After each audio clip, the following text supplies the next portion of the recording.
नमस्कार दोस्तों, हर हर महादेव, जय श्री कृष्णा, राधे राधे। दोस्तों, अगर आप भी अपने लाइफ में कुछ नया सीखना चाहते हैं तो हमारे इस चैनल अनमोल विचार को जरूर सब्सक्राइब करें और सच्चे मन से कमेंट में जिस भी भगवान को आप मानते हैं उनका नाम जरूर लिखिए। ऐसा करने से आपके छोटे मोटे पाप खत्म हो जाते हैं। इस बार 19 सितंबर 2023 को करीब 250 वर्षों बाद एक अद्भुत और शुभ संयोग बनने जा रहा है, क्योंकि इस दिन साल की सबसे बड़ी चतुर्थी गणेश चतुर्थी पड़ने जा रही है। और अगर आप इस दिन घर के इन कोनों में स्वास्तिक बना देते हैं तो इतना धन आएगा कि आप संभाल नहीं पाएंगे। साथ ही इससे आपके घर से बुरी शक्तियों का नाश हो जाएगा और कैसी भी आपकी मनोकामना हो वो तुरंत ही पूरी हो जाएगी। तो दोस्तों, आज के इस वीडियो में हम आपको बताएंगे कि गणेश चतुर्थी के दिन घर में इस जगह स्वास्तिक बना देते हैं तो गणेश भगवान बहुत ही शीघ्र प्रसन्न होकर आपकी सभी मनोकामना पूर्ण कर देते हैं। तो जानेंगे स्वास्तिक से जुड़ा वो कौन सा उपाय है और कौन सी पूजा विधि है जिससे गणेश भगवान खुश होकर गणेश चतुर्थी पर आपकी सभी मनोकामनाएं पूर्ण कर देंगे। और दोस्तों, यदि आप भी अपने जीवन में गणेश भगवान की कृपा पाना चाहते हैं तो इस वीडियो को लाइक करके कमेंट में ओम श्री गणेशाय नमः लिखना न भूलें। दोस्तों, किसी भी शुभ काम के पहले या किसी भी नई चीज के इस्तेमाल से पहले उसमें कुमकुम सिंदूर या हल्दी का स्वास्तिक बनाने की प्रथा सदियों से चली आ रही है। ऐसा माना जाता है कि ये घर में खुशहाली लाने का एक आसान तरीका है। स्वास्तिक को मंगल ग्रह का प्रतीक माना जाता है, इसी वजह से इससे घर में ऊर्जा आकर्षित होती है और जिस स्थान पर यह शुभ चिन्ह बनाया जाता है वह अपने आप ही ऊर्जा से भरपूर हो जाता है। हिंदू धर्म में इसे एक पवित्र प्रतीक माना जाता है जो सौभाग्य, समृद्धि और स्वास्तिक से जुड़ा होता है। इसे किसी भी शुभ कार्य से पहले बनाने के पीछे के कई ज्योतिष लाभ है और इसका महत्व भी है। यदि हम ज्योतिष की माने तो स्वास्तिक का चिन्ह सौभाग्य, समृद्धि और सकारात्मक ऊर्जा का प्रतीक होता है। ऐसा माना जाता है कि किसी भी शुभ कार्य को शुरू करने से पहले इस चिन्ह को बनाना सौभाग्य और अनुकूल परिणामों को आमंत्रित करता है। दोस्तों, घर का जो मुख्य द्वार होता है वह शास्त्रों में इतना ज्यादा महत्वपूर्ण और खास बताया गया है कि वहीं से केवल सकारात्मक और नकारात्मक ऊर्जा घर में प्रवेश कर सकती है। काफी लोग इस बारे में नहीं जानते हैं कि जितनी भी नकारात्मक ऊर्जाएं होती हैं या फिर सकारात्मक ऊर्जा एवं कुलदेवी कुलदेवता हो, पितृ हो, जितनी भी चीजें होती हैं, जितनी भी अदृश्य शक्तियां होती हैं, वह केवल घर के मुख्य दरवाजे से ही घर में प्रवेश कर सकती है। लेकिन काफी लोगों के घरों में ऐसा होता है कि इतनी नकारात्मक ऊर्जाएं वास करने लग जाती है कि उनका अपने खुद के घर में मन नहीं लगता है और बिल्कुल ऐसा मन करता है कि घर से बिल्कुल किसी भी प्रकार से बाहर निकला जाए। और यह चीजें आपने खुद भी काफी बार देखी होंगी कि जब भी आप घर से बाहर रहते हैं उस समय तो आपका मन बिल्कुल ठीक रहता है, लेकिन जैसे ही घर में प्रवेश करते हैं इस प्रकार से लगता है कि ना जाने कितनी नकारात्मक शक्तियों ने आपको घेर लिया है। तुरंत ही बहुत ज्यादा घबराहट, बेचैनी हो जाती है। काफी लोग उनके बारे में बताते भी हैं और पूछते भी हैं। तो दोस्तों, आपको बता दें कि जब भी इस प्रकार होता है कि घर में नकारात्मक ऊर्जा वास करें तो आप समझ जाएं कि उन दिनों में फिर कोई भी कार्य आपका बनने वाला बिल्कुल भी नहीं है। जितने भी आप कार्य करेंगे उन सभी कार्यों में बिल्कुल ही निराशा हाथ लगने वाली है, क्योंकि जितनी भी शुभ लाभ, सुख, समृद्धि, धन की चीजें होती हैं वह वहीं पर आकर्षित होती है जहां पर सुख वास करता है, यानी कि सकारात्मक ऊर्जाएं जहां पर वास करती हैं केवल वहीं पर सुख बरसता है, नहीं तो नकारात्मक ऊर्जा केवल दुख को ही आकर्षित करती है। दोस्तों, अब आपको ये भी बता दें कि काफी घरों में ऐसा होता है कि पितरों के कारण भी कष्ट होते हैं, क्योंकि अगर पितृ प्रसन्न नहीं होते हैं या फिर पितृ अगर संतुष्ट ना हो तो ऐसे घर में हमेशा ही लगातार संकट घेर के रखता है। कहीं ना कहीं से परेशानी उत्पन्न होती रहती है। जितने भी मेहनत लोग करते हैं उन्हें उनकी मेहनत का लाभ मिल ही नहीं पाता है। इसीलिए कहा जाता है कि पितरों का साथ होना बेहद आवश्यक होता है। जिस भी व्यक्ति पर पितरों का हाथ होता है तो ऐसा व्यक्ति कभी भी निराशा को अपने जीवन में नहीं देखता है, चाहे उसके जीवन में कितना भी कष्ट हो। पितृ उसके सभी संकट को ढाल की तरह अपने ऊपर ले लेते हैं। इतना ज्यादा महत्वपूर्ण पितरों को बताया गया है। अब आपको यह भी बता दें कि पितरों का जो स्थान होता है वो घर का मुख्य द्वार होता है। घर के मुख्य द्वार पर जो ऊपर वाला स्थान होता है वहीं पर पितृ और कुलदेवी कुलदेवता वास करते हैं। जिस घर के पितृ स्ट्रांग नहीं होते हैं या फिर कुलदेवी कुलदेवता स्ट्रांग नहीं होते हैं तो उस घर में हमेशा ही नकारात्मक ऊर्जाएं वास करती हैं। और जहां पर नकारात्मक ऊर्जाएं निवास करती हैं वहां पर घर के सभी लोगों में आपस में इस तरह से लड़ाई होती है, इस तरह से युद्ध होता है कि जैसे पता नहीं कितने बड़े दुश्मन हो। तो आपको यह भी बता दे, यह सभी चीजें केवल नकारात्मक ऊर्जाओं के कारण होती है। अगर घर में सकारात्मक ऊर्जाएं हो तो वहां के सभी लोग समझदार हो जाते हैं, शांत हो जाते हैं, संतुष्ट हो जाते हैं। लेकिन अगर नकारात्मक ऊर्जा किसी घर में वास करती हो तो वहां पर बीमारी होना, हमेशा ही तनाव बना रहना, चिंता बनी रहनी, धन की समस्याएं होना, कर्ज बढ़ जाना, शत्रु का घेर लेना, इस प्रकार की सभी नकारात्मक ऊर्जाएं वहां होने लग जाती है। तो सबसे पहले आप इस चीज को यह समझें कि आपके घर का जो मुख्य दरवाजा है, जो घर का मुख्य द्वार है, उस पर हमेशा ही हर महीने एक स्वस्तिक बनाना है और उसे हर महीने चार्ज भी करना है। काफी लोग तो ऐसे होते हैं कि साल में कभी 5 साल में एक बार स्वास्तिक बनाकर उसे कई सालों के लिए फिर भूल जाते हैं, और जबकि इस बात पर ध्यान ही नहीं देते हैं कि घर का मुख्य द्वार सबसे ज्यादा मुख्य है, तभी तो उसे मुख्य कहा जाता है।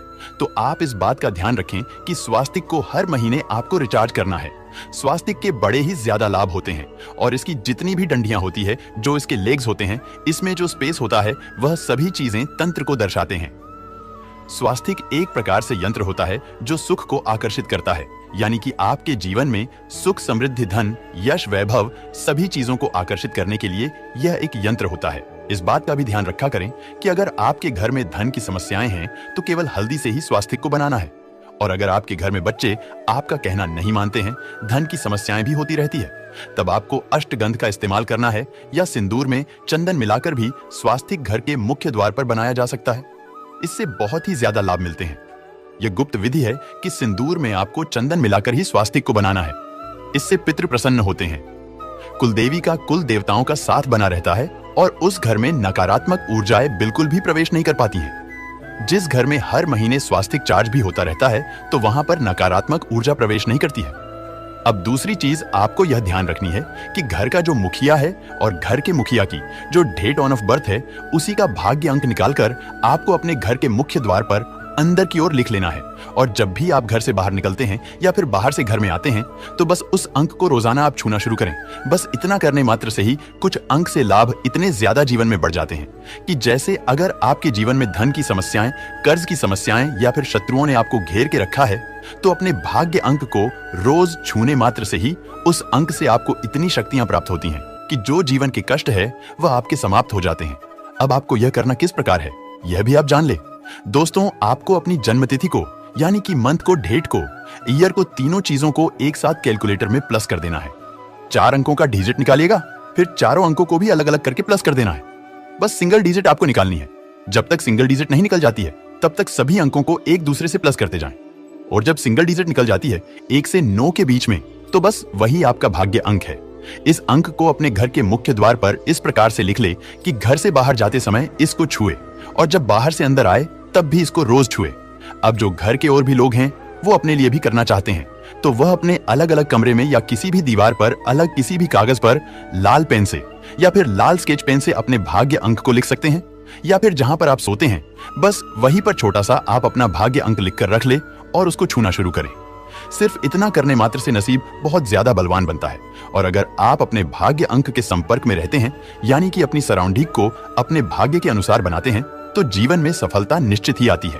अब आप यह देखिए कि भाग्यांक केवल एक डिजिट नंबर या कोई एक अंक नहीं है, बल्कि यह चीजें आपके घर की अदृश्य शक्तियों को दर्शाती है। यानी कि इस भाग्यांक में आपने जन्म लिया है, तो इस प्रकार से आप अपने भाग्यांक की जो एंगेल है उससे संपर्क में जुड़ जाते हैं और वहीं से आपको हीलिंग प्राप्त होती है। आपको यह भी बता दें कि जितने भी अदृश्य शक्तियां होती हैं, जितने भी सकारात्मक शक्तियां होती हैं, वह एक प्रकार से एंगेल ही कही जाती हैं। यानी कि ये इतने ज्यादा अच्छे होते हैं कि बस केवल आपकी मदद करना चाहते हैं। अगर आप किसी भी तरह से उनसे संपर्क बनाना जान जाते हैं तो चाहे आप उन्हें फिर कुछ भी कहे, निश्चित ही आपके कार्य को करते हैं। बल्कि सकारात्मक ऊर्जा का कार्य केवल इतना ही है कि वह उस व्यक्ति की मदद करें जो केवल दुख में होता है, परेशानी में होता है, या जो भी जिस भी व्यक्ति के जीवन में संकट हो। अगर वो उन अदृश्य शक्तियों से संपर्क बना लेता है तो उसे निश्चित ही सहायता, सफलता प्राप्त होती है। यानी कि हर तरह से बस वह आपकी मदद करना चाहते हैं। इसी प्रकार से नकारात्मक ऊर्जा जो होती है वो केवल जीवन से सुख को खाना चाहती है, दुख देना चाहती है, कष्ट देना चाहती है। तो जो नकारात्मक ऊर्जा होती है उससे तो लोग संपर्क बना लेते हैं, गलत कर्म करके, गलत चीजों को करके, गलत कार्य करके। लेकिन उन्हें इस बारे में जानकारी नहीं होती है कि सकारात्मक ऊर्जा से किस प्रकार संपर्क बनाया जाता है। तो आपको यह भी बता दें कि अगर आप दूसरों के लिए, चाहे कोई आपका शत्रु भी हो, उनके लिए भी अच्छा सोचते हैं, केवल अच्छा ही बोलते हैं, सबको केवल यही कहते हैं कि कल्याण हो, सबको आशीर्वाद देते हैं, तो बस ये आप समझ ले कि सकारात्मक ऊर्जा ने घेरा बनाकर आपको घेर लिया है और कोई भी कष्ट, कोई भी परेशानी आपके जीवन में बिल्कुल भी नहीं आ सकती है। और यह बात बिल्कुल तंत्र से सिद्ध है। और अगर आप इस चीज को करके देखेंगे कि जब भी आपको कोई बुरा बोले, बस अपने मन से आपको किसी के लिए बुरा नहीं बोलना है, बुरा नहीं सोचना है। कुछ भी गलत या नकारात्मक आपको अपने मन में नहीं लेकर आना है। बस केवल इतना 4 दिन आप खुद करके देखें। 5वें दिन आप खुद समझ जाएंगे कि कितनी ज्यादा बड़ी बात इस वीडियो में आपको पता चल गई है। क्योंकि जैसे ही आप दूसरों का भला सोचने लगेंगे, कल्याण सोचने लगेंगे, किसी के बारे में बुरा नहीं बोलेंगे, किसी को गलत नहीं कहेंगे और ना ही किसी के बारे में गलत करने की सोचेंगे, तो बस उसी समय से सकारात्मक ऊर्जा सेवक की तरह आपके कार्य करती है। जो भी आप चाहते हैं वह आपको लाकर देती है और किसी ना किसी रूप से आपको यह भी संकेत देती है कि हम आपके आसपास हैं। इस बारे में और भी ज्यादा विस्तार से जानेंगे कि किस प्रकार सकारात्मक ऊर्जा संकेत देती है, किस प्रकार उनसे बात की जा सकती है और किस प्रकार से वह स्वप्न में भी आती है। क्योंकि जैसा कि आप जानते हैं कि नकारात्मक ऊर्जा घबराहट देकर, परेशानी, कष्ट देकर दर्शाती है कि नकारात्मक ऊर्जा आपके आसपास घूम रही है, उसी प्रकार से सकारात्मक ऊर्जाएं भी संकेत देती है, बल्कि नकारात्मक ऊर्जा से ज्यादा स्ट्रांग संकेत देती हैं, जो बड़ी आसानी से समझ भी आ जाती हैं। दोस्तों, आइए अब आपको गणेश चतुर्थी की व्रत कथा सुनाते हैं, जिसे सच्चे दिल और साफ मन से सुनने मात्र से आपकी हर इच्छा पूरी हो जाएगी। पहली कथा पौराणिक एवं प्रचलित श्री गणेश कथा के अनुसार, एक बार देवता कई विपदाओं में घिरे थे। तब वह मदद मांगने भगवान शिव के पास आए। उस समय शिव के साथ कार्तिकेय तथा गणेश जी भी बैठे थे। देवताओं की बात सुनकर शिव जी ने कार्तिकेय गणेश जी से पूछा कि तुम में से कौन देवताओं के कष्टों का निवारण कर सकता है। तब कार्तिकेय गणेश जी दोनों ने ही स्वयं को इस कार्य के लिए सक्षम बताया। इस पर भगवान शिव ने दोनों की परीक्षा लेते हुए कहा कि तुम दोनों में से जो सबसे पहले पृथ्वी की परिक्रमा करके आएगा, वही देवताओं की मदद करने जाएगा। भगवान शिव के मुख से यह वचन सुनते ही कार्तिकेय अपने वाहन मोर पर बैठकर पृथ्वी की परिक्रमा के लिए निकल गए। परंतु गणेश जी सोच में पड़ गए कि वह चूहे के ऊपर चढ़कर सारी पृथ्वी की परिक्रमा करेंगे तो इस कार्य में उन्हें बहुत समय लग जाएगा। तभी उन्हें एक उपाय सूझा। गणेश अपने स्थान से उठे और अपने माता पिता की 7 बार परिक्रमा करके वापस बैठ गए। परिक्रमा करके लौटने पर कार्तिकेय स्वयं को विजेता बताने लगे। तब शिवजी ने श्री गणेश से पृथ्वी की परिक्रमा न करने का कारण पूछा। तब गणेश ने कहा, माता पिता के चरणों में ही समस्त लोक हैं। यह सुनकर भगवान शिव ने गणेश जी को देवताओं के संकट दूर करने की आज्ञा दी। इस प्रकार भगवान शिव ने गणेश जी को आशीर्वाद दिया कि चतुर्थी के दिन जो तुम्हारा पूजन करेगा और रात्रि में चंद्रमा को अर्घ्य देगा, उसके तीनों ताप यानी दैहिक ताप, दैविक ताप तथा भौतिक ताप दूर होंगे। इस व्रत को करने से व्रतधारी के सभी तरह के दुख दूर होंगे और उसे जीवन के भौतिक सुखों की प्राप्ति होगी। चारों तरफ से मनुष्य की सुख समृद्धि बढ़ेगी, पुत्र पौत्रादि धन ऐश्वर्य की कमी नहीं रहेगी। गणेश चतुर्थी व्रत की दूसरी कथा। एक समय की बात है, राजा हरिश्चंद्र के राज्य में एक कुम्हार था। वह मिट्टी के बर्तन बनाता, लेकिन वे कच्चे रह जाते थे। एक पुजारी की सलाह पर उसने इस समस्या को दूर करने के लिए एक छोटे बालक को मिट्टी के बर्तनों के साथ आंवा में ढाल दिया। उस दिन संकष्टी चतुर्थी का दिन था। उस बच्चे की मां अपने बेटे के लिए परेशान थी। उसने गणेश जी से बेटे की कुशलता की प्रार्थना की। दूसरे दिन जब कुम्हार ने सुबह उठकर देखा तो आंवा में उसके बर्तन तो पक गए थे, लेकिन बच्चे का बाल बांका भी नहीं हुआ था। वह डर गया और राजा के दरबार में जाकर सारी घटना बताई। इसके बाद राजा ने उस बच्चे और उसकी मां को बुलवाया तो मां ने सभी तरह के विघ्न को दूर करने वाली संकष्टी चतुर्थी का वर्णन किया। इस घटना के बाद से महिलाएं संतान और परिवार के सौभाग्य के लिए संकट चौथ का व्रत करने लगी। तो दोस्तों, उम्मीद करते हैं आज की वीडियो से आपको लाभ अवश्य होगा। आज के लिए बस इतना ही। तो दोस्तों, आपको यह जानकारी कैसी लगी, हमें कमेंट में अवश्य बताएं। वीडियो को लाइक करें और अपने दोस्तों के साथ भी शेयर करें और कमेंट में जय गजानन महाराज लिखना ना भूलें।